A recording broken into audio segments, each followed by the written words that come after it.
I know there's some women who I've spoke to about that, and they say something similar where they were trying to find ways to maybe cope with it. So, for example, one person would eat and eat and eat, and it's like that joke, right? You're gonna eat your problems because when you look at food, you're like, okay, this is them calling me ugly, this is them calling me fat, this is all this other stuff, and you're making it disappear, even though in reality it's still around because the people saying that are still doing it.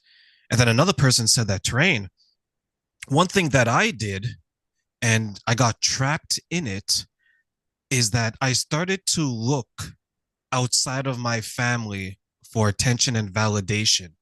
And this Yep. person ended up having trying to be politically correct, not get canceled. They were having a number of partners because they were giving Hmm. them that attention, right? They're saying, "Oh, you look pretty," even though they're the men in this case were just saying it to get what they wanted to get. So after they got Hmm. that and the person realized, that's when they're like, "Hey, now I'm starting to feel the same way that my brother, that my father, that my sister, that my mother made me feel." But the difference is that I can numb that feeling Hmm. with the next person and the next person and the Right. next meal. Like, is that something, not necessarily maybe the sexual part, if you did go through that, but the Oh, eating, was that something that you were doing? absolutely. So here's my perspective on that. So my perspective is those are all self-harming behaviors. Okay. Whether it's food, whether it's shopping, they're addictive tendencies that we have because we get a dopamine hit, because it makes us feel good in the moment. And then once we have, oh, I just got the chills. Once we have that dopamine hit where we feel really good, then we have to chase that high. So it's just like drugs. It's just like it doesn't matter what the substance is, and food is just as bad because, if you think about what's in fast food, if you think about quick and easy food, is not what makes you healthy. It is not what it basically sustains you, but you get this rush because of all the fat and the grease, and it makes you feel all good, and then you feel kind of bad afterwards. And I feel like for me, so I had several addictive tendencies. I had food tendencies, I had alcohol binges, I didn't do a lot of drugs, but I did, some stuff here and there, nothing serious. I was the type of person that I knew I had an addictive personality, so that kind of kept me away from a lot of drugs because I knew that if I started something and it made me feel really good, it was going to be really hard to stop. I used to smoke. Like I've done a lot of things. I used to be a compulsive shopper, and I would always, with every single one of those things, you feel that rush when you do it. But then when that rush goes away, then you're looking for that next high. And like when I got divorced from my second husband, I did go through a period of time where I was dating someone off and on, and then we would split up, and then I would date like several. I would go on a lot of dates with a lot of different people because they were giving me attention.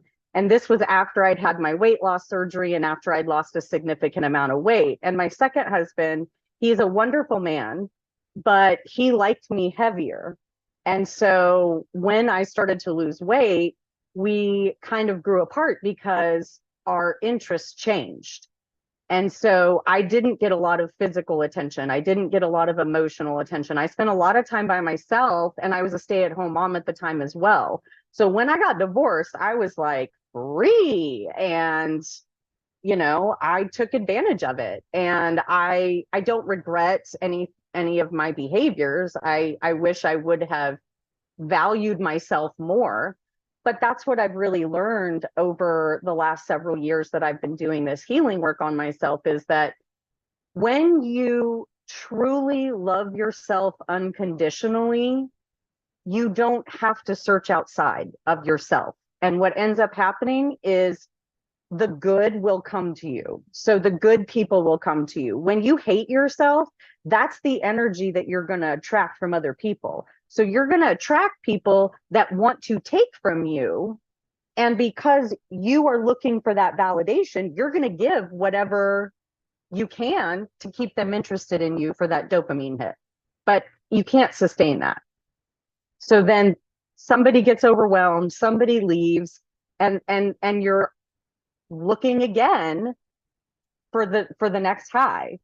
So I will say, you know, across the gamut, I've done a lot of things, but all of those things have led me to where I am now. And you got to learn. So how else do you learn than by practice?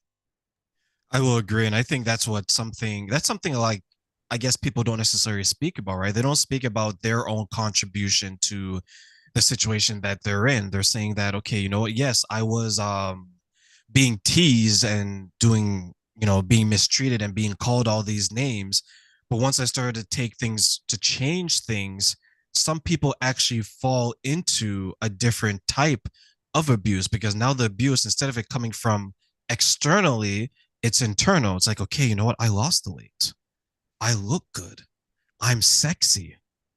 Those guys that maybe a year ago who were saying I was fat and ugly, now they're coming around, right? And sometimes I think men and women who suffer from that, it's like they're reclaiming what was Mhm. done to them in a sense, right? Saying that, you know what, I was mistreated this way.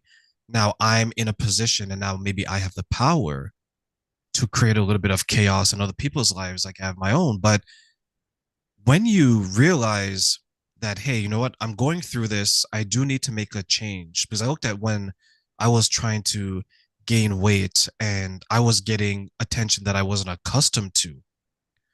It's very easy to get caught up in it, right?